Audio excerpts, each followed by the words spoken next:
history of involvement with Drumragh Football Club. How did it get going in the early 70s? Well, I suppose the way it came about was both Terry Ray and Terry Sala had their individual teams, you know. And like Terry Ray actually had been in senior football a couple of years previous to that. But the problem was underage football. Neither of the two teams could really field. Clubs could field at underage level. So I was approached, as being a member of Terry Ray, if we could enter a team with the two teams combined, you know. With it. So I actually went to the meeting Donnelly's restaurant.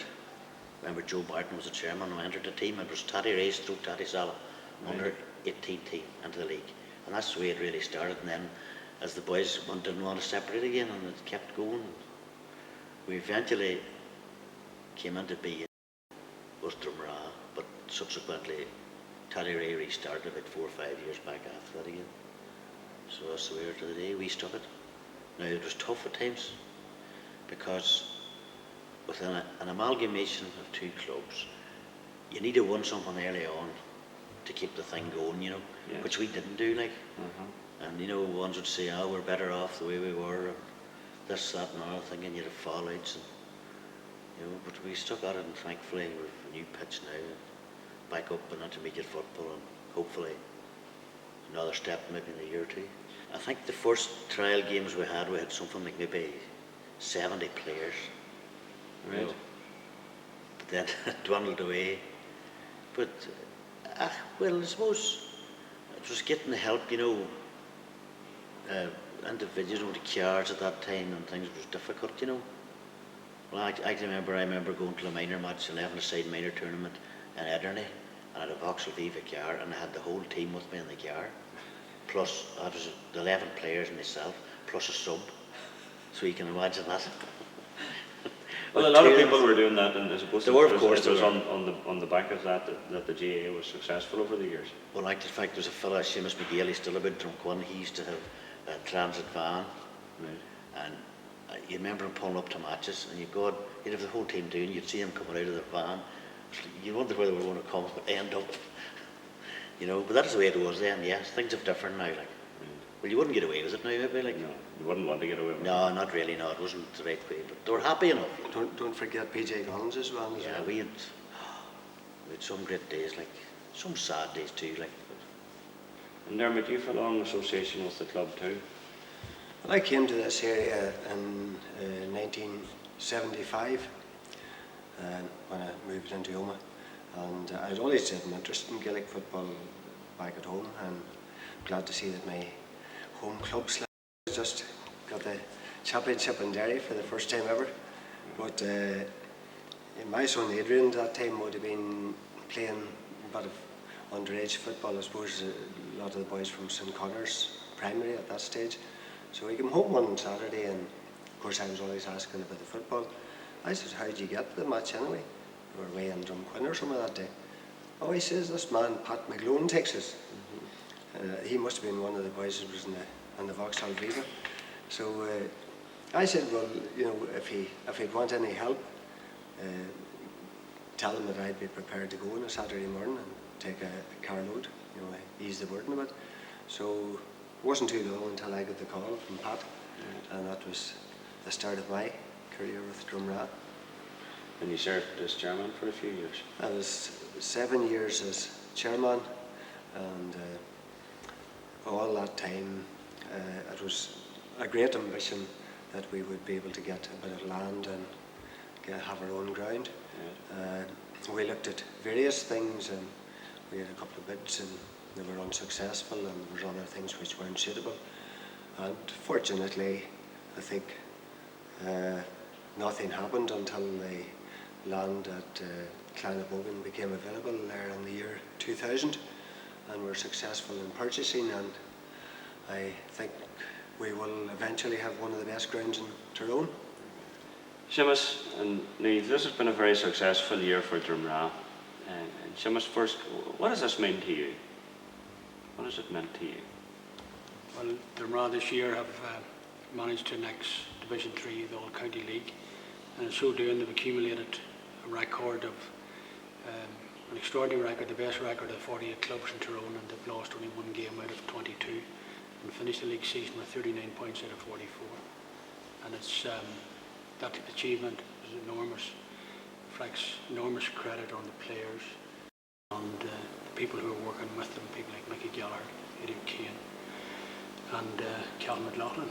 And they've been working consistently since January, and continued that right through. That consistency was maintained right through to the month of October, when the league title was announced. And what qualities had the team, Seamus, do you think, that made them winners? Well, first of all, in addition to a considerable amount of ability within and throughout the team, allied to that was the fact that there was an individual and collective commitment made at the start of the year to put more effort and work in this particular year, and that was done by the players, and with the expectation or the hope that that would bring them to a higher level. And when you have that ability allied with the commitment and the hard work and the dedication and the perseverance and those type of qualities, then the record this year and the achievement this year, you know, bears out how far you can go and how far that can take you if you dedicate yourself to a particular goal and to a particular objective. What the players managed to achieve this year on the field, through that type of dedication and those attributes, then that is equally applicable in working life and professional life, family life, and, you know, throughout society. Congratulations. The history of Drumragh GFC. Drumragh was formed in 1972 from an amalgamation of two local parish teams, Tattyray and Tattysala, and that's how Drumragh was formed. There was a lot of emigration at the time, and there wasn't enough really people to populate a team for both areas, so they joined together and joined forces. But in the late 70s, Tattyray decided to go back and have their own team, so Drumragh was sort of the team formed from this area of Omagh, on the western side of Omagh, Clanabogan, Tattysala, Tattykeag, those townlands. And they've played most of their football recently in Omagh. Yeah, they played in a parish pitch owned by the parish since they were formed in St Patrick's Park in the Mountjoy Road in Omagh. Seamus. Seamus, this is a great development here in Clanabogan. How has this come about? Well, it came about 5 to 6 years ago. It was started. Some of the senior people involved with Drumragh decided, because the club hadn't got a home, that they would start a fundraising exercise to try to buy ground out here, and it came about that we raised a total of 140,000 in a draw and bought the land out here, 16 acres of what you see behind me here, and the pitch was then developed after that, and a second draw was done last year, which raised another considerable amount of money, which is going to go into building of other facilities, dressing rooms and other extensions to what you see behind me. I believe it's a little bit bigger even than Croke Park. It is. It's bigger than Croke Park, when the boundaries of it are bigger than Croke Park from fence to fence. Jim, this is part of the 16 acres that Seamus was talking about earlier on. Could you tell us a wee bit about this area? Yes, Sean. Well, these are old stately gardens that belong to the Galbraith estate. Lieutenant Colonel James Fonsby Galbraith was the last one here in the estate, and he died in 1950. But he actually served on the committee of the Tyrone County Hospital Committee, and there's old records going back as far as 1924, when he used to bring the nurses from the county out here for garden fetes and garden parties. But it's been lying derelict since 1950, so you can imagine what it was like when we came in here. We had a local girl, Teresa Maguire, looking over the gardens for us, and there was two streams in the middle of it, and the only way that we found the two streams was for Teresa to fall into one of them, so you can imagine it was in quite a state. But since then we have been trying to restore it, and we came across old garden paths that we've been working on and have them restored, a lot of them. We have been trying to add features such as the stone circles. We have added a patio, and we have added a dolmen, and that's with a view to bringing the younger children from the school and around the area, and the younger children from the club, bringing them out and giving them a bit of local history and what a dolmen is and stone circles and what they actually stand for. We have two Japanese maples that apparently are over 150 years of age, So when you can walk in here and see the maturity of the place, it makes you realise that you're only a keeper of this place. This is a mature part of the gardens. What sort of work has been going on in this area? Well, not a great deal of work has gone on yet. I think Jim mentioned to you that this oak tree behind me here is probably 200-300 years old. We're not quite sure. We put up some bird boxes and a few bird feeders there during the winter.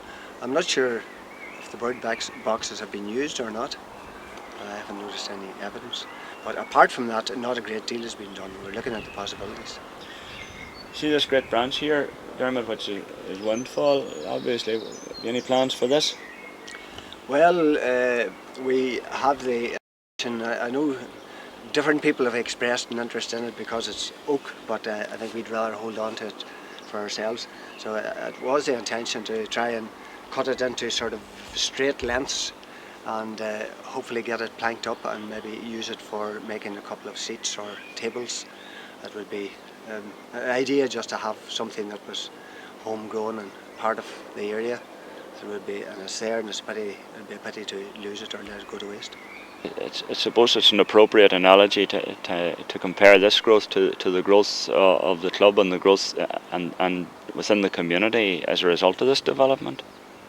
Well, as you can see, the growth here has been going on for an awful long time, and I would hope that the club will continue to grow and prosper the same as this woodland.